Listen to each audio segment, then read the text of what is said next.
Hello.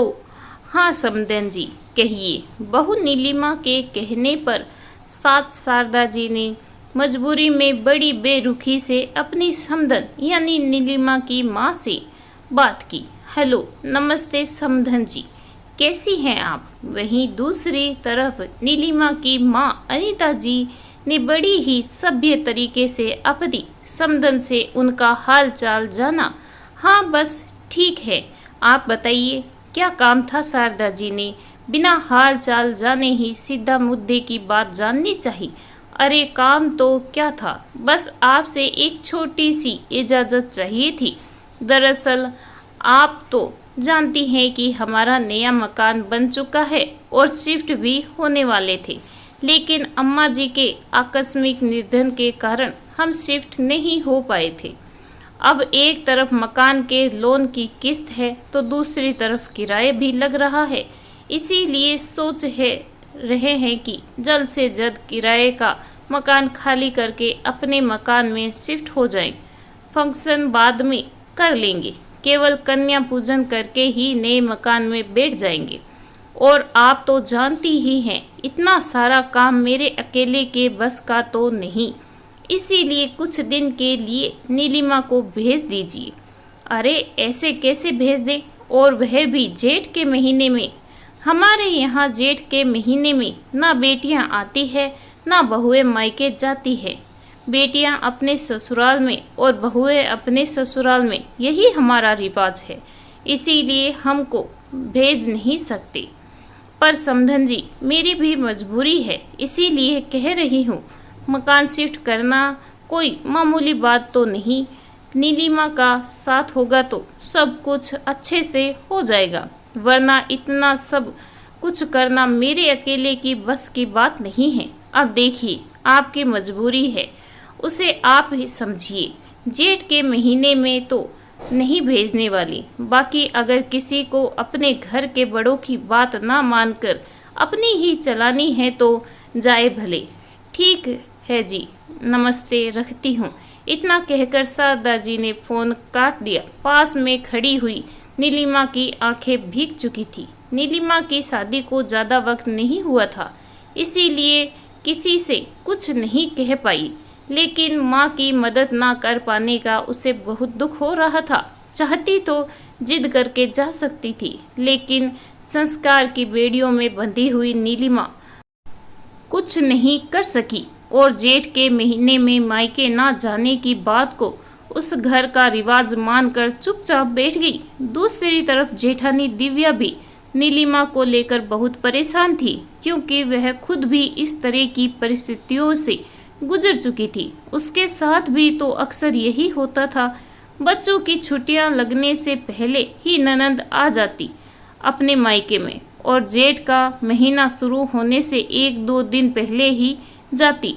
जब दिव्या मायके जाने की बात करती तो फिर से जेठ के महीने की दुहाई देकर उसे रोक लिया जाता, क्योंकि यह मुआ जेठ का महीना भी तो मई जून के महीनों में ही आता है और बच्चों की छुट्टियां भी इसी समय होती है। इसी वजह से वह कभी भी 4-5 दिन से ज़्यादा मायके रुक नहीं पाई थी। इसीलिए आज नीलिमा को इस हालत में देखकर वह उसकी पीड़ा और दर्द को अनुभव कर रही थी, लेकिन अफसोस की सास के सामने बोलने की हिम्मत आज तक उसमें भी नहीं आई थी। केवल ईश्वर से दुआ कर रही थी कि आज कोई चमत्कार हो जाए, कि कम से कम नीलिमा तो रिवाजों की इन बेड़ियों से निकल पाए। अभी इस बात को केवल 4 दिन ही हुए थे कि अचानक नीलिमा की ननद सुनंदा का फोन आया। नहीं, नीलिमा या दिव्या के पास नहीं, बल्कि हमेशा की तरह शारदा जी के फ़ोन पर, और वह भी चुपचाप अपना फ़ोन लेकर कमरे में चली गई। बेटी से बात करने लगी, लेकिन जब बात करके बाहर आई तो उनके चेहरे की हवाइयाँ उड़ी हुई थी। चिंता की लकीरें चेहरे पर दिखाई दे रही थी, जिसे देखकर दिव्या ने इसका कारण पूछ लिया। मम्मी जी, सुगना दीदी का फ़ोन था ना? सब कुछ ठीक है ना? आप इतनी घबराई हुई क्यों हैं? अरे क्या बताऊं, सुगना की सास तो पहले ही बीमार पड़ी है और उस पर सुगना भी बाथरूम में फिसल कर गिर गई है। हाथ और पैरों में फ्रैक्चर हो गया है। अब ऐसे में कैसे काम चलेगा? मैंने तो कह दिया, तू तो अपना सामान बांध और चुपचाप मायके आ जा। ओहो, ये तो बड़ी ही मुश्किल हो गई। लेकिन ऐसी हालत में दीदी आएंगी कैसे? सफ़र कैसे कर पाएंगे? और उस पर ये उनकी सास की भी तो तबीयत खराब है, पीछे से उनका ख्याल कौन रखेगा? ये आवाज़ नीलिमा की थी। उसकी सास अपना ख्याल खुद रख सकती है, इतनी भी बीमार नहीं है। 6 महीने से यही चल रहा है उनका तो।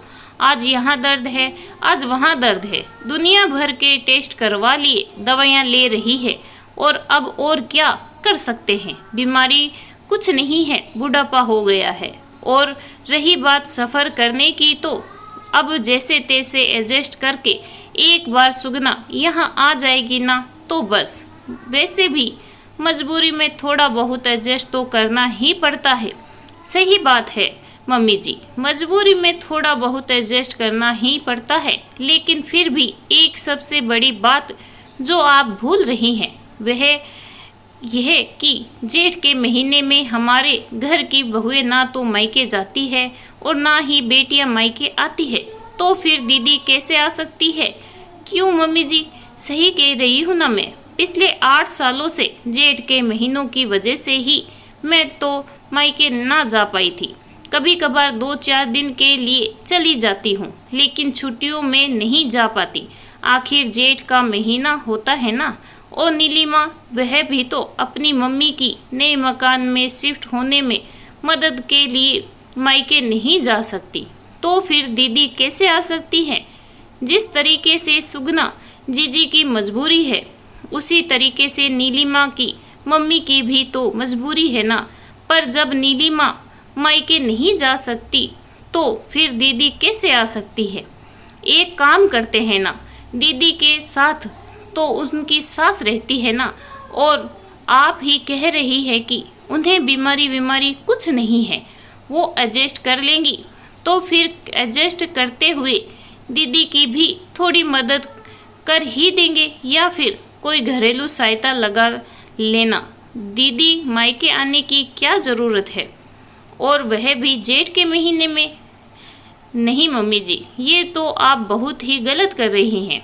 आप ही तो कहती हैं जेठ के महीने में मायके जाने से अपशगुन होता है, इसीलिए तो मैं नहीं गई।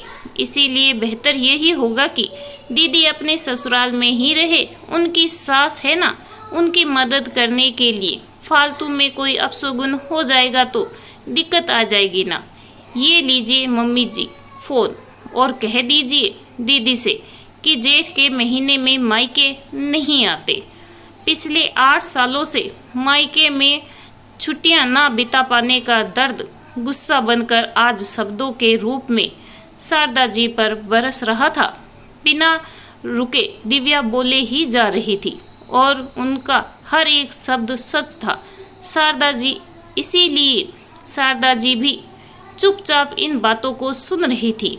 वहीं शारदा जी, जिनका पूरे घर में दबदबा था, कोई उनके सामने मुंह तक नहीं खोलता था, और आज दिव्या ने उन्हें आईना दिखा दिया था, इसीलिए उनके पास भी शब्द नहीं थे। हेलो रवि बेटा, एक काम कर, नीलिमा के मम्मी ने घर में शिफ्ट हो रहे हैं, तो तेरी और नीलिमा की वहाँ जाने की टिकट करवा ले।